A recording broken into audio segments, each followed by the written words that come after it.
The other night, I was watching a movie called I'm Thinking of Ending Things, directed by Charlie Kaufman. This movie was one of the most confusing, creepy, and eerie movies I've ever seen. This movie was also really hard to watch. You just never know what exactly is happening. It was so draining that I had to watch it in 2 sittings. But because I love torturing myself, I completed it. Although I really hated the movie most of the time, I was still fascinated and kept watching it because it was still genius. The shots, the acting, the script was all really well done. I was fascinated by the sheer focus of detail in this movie. I love movies that are suspenseful. Suspense involves creating anticipation that something bad will happen, but not knowing when it will occur. Some of the most shocking horror movie scenes create anticipation, but then violate the audience expectations. For example, the hero gets killed, the killer is the one the audience least suspects, etc. Movies like Get Out, Hereditary, and Us that keep us on the edge of our seats at all times. Movies that are a whole experience you've never had.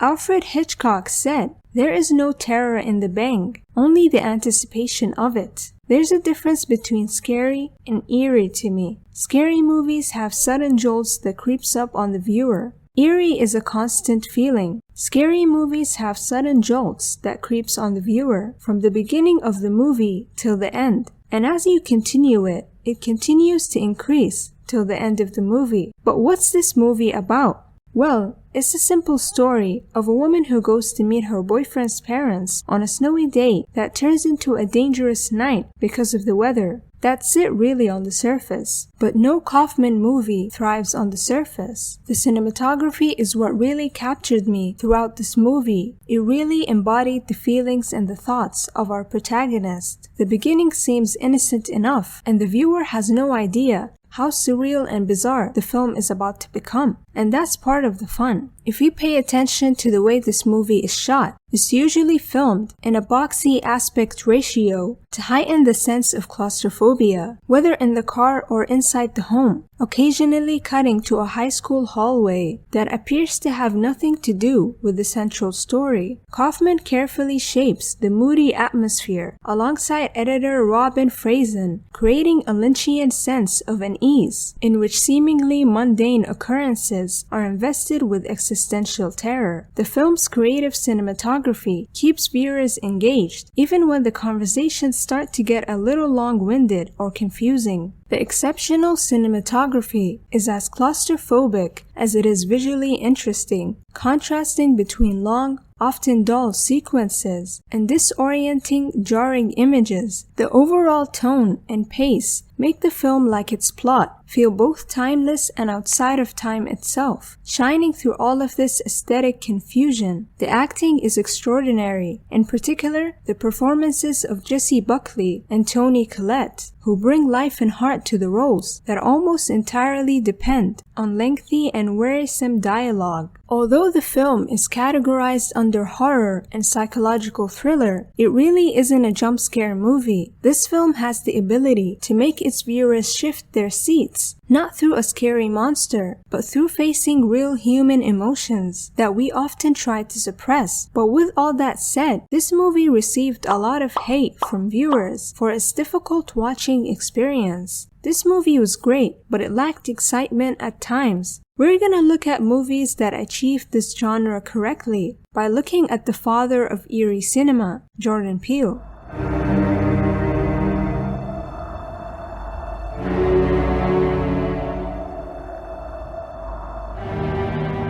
Everything Peele has done is with purpose. Knowing the script inside and out is obviously critical as a director, but how do you translate what's on paper to the visual medium? Understanding the story arc and how the audience is engaged is key. Choosing how you frame a shot can add to the subtext of the allegory. In this case, Peele commits to the menacing terror of Us by removing the audience from the violence, by placing the camera outside the house. The audience members are onlookers to the swift stabbings of the family. The frame parallels the story arc. The tethered are detaching themselves from the family, and so the audience is detached too. The first act of Us sets up the idea of horror, but doesn't quite pin itself there until this scene, which is nearly 30 minutes into the movie. Not all horror has the same slow burn, but it's important to pick your moment, to decide when you are going to cross that line of violence or show your monster's face, either figuratively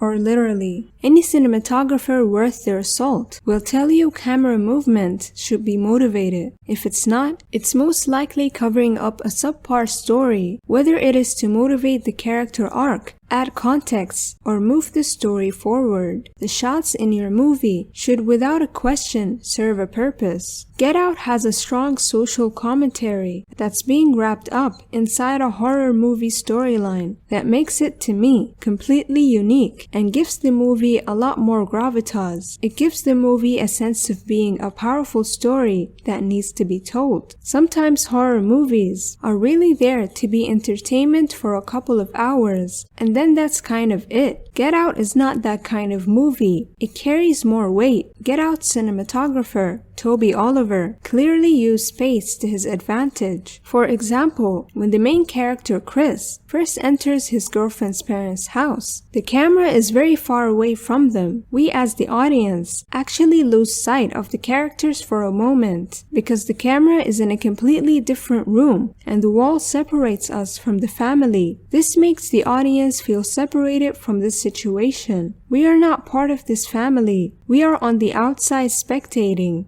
This is the first moment where we don't feel included in the story, but we start to see how dark and spacious the house is. This contrasts greatly with the close-up image of Chris. When he is being hypnotized, his eyes are bloodshot and filled with fear, but the rest of his face is paralyzed. We feel this intense emotion with him because we are staring right into his soul with this shot. The use of POV shots, or point of view shots, are very important in this film because we can actually see what Chris is seeing. One of these shots occurs when the gardener is running towards him in the middle of the night. During one moment, Chris looks out into the field and sees nothing but grass and trees. The next moment when he looks back, he sees a small figure in the distance that appears to be running. The camera cuts back to Chris to show him squint his eyes questioningly, and when the next POV shots occurs, the man is getting closer and closer to Chris until he finally takes a turn so he does not hit him. The music in the shot helps us to feel the true fear that Chris must have felt in this moment. Another example of a POV shot includes when Chris is in the sunken place. The CGI is used to make Chris look as though he is floating in darkness, with only a small screen showing him what is occurring in the real world. This shot is similar to the POV shot where Chris is sitting in the chair in the basement watching a television screen tell him exactly what is going to happen. The camera is a little bit above the screen's level, as Chris would be, almost suggesting that Chris is looking down on his future in sadness and despair.